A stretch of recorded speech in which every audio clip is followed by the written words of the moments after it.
السلام علیکم ورحمت الله. پرون د شیخ ادریس رحم الله کانفرنس کې د هغه زوی مولانا انیس صاحب او دغه شان د هغې رونو بیان ونه کو، نو خلکو محسوسه کړه په کانفرنس کې چې کوم کارکنان موجود و، نور حضرات موجود و، نو هغې ظاهره خبره محسوس کړې وه چې یاره دا ولې د دغه حضراتو بیان پکې ونه شو، حالانکې کانفرنس د هغې د والد صاحب یا د هغې د رور په نوم باندې و. نو د هغې باره کې نن وضاحت هم راغی او ما چې ستاسو سره شیر کوم چې ستاسو ذهن کې هم دغه شکوک شبهات که راغلي بالفرض چې هغه ختم شي. نو مولانا سید الرحمن صاحب چې کوم د جامع حقانیه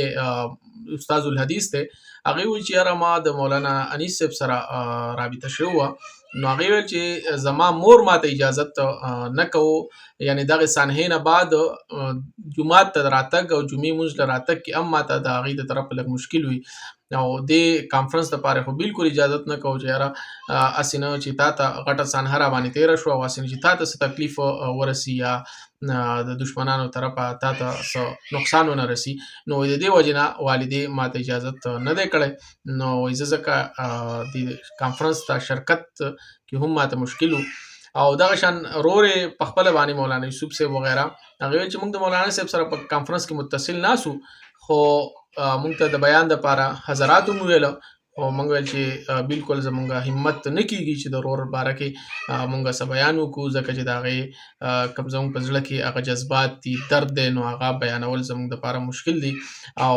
د خپلو خیالاتو اظهار هغه د داسې مجمع په مخې ته کول هغه نشو کولی، نو ځکه هغې معذرت د بیان نه وکړو. نو دغه یو دوه خبرې دي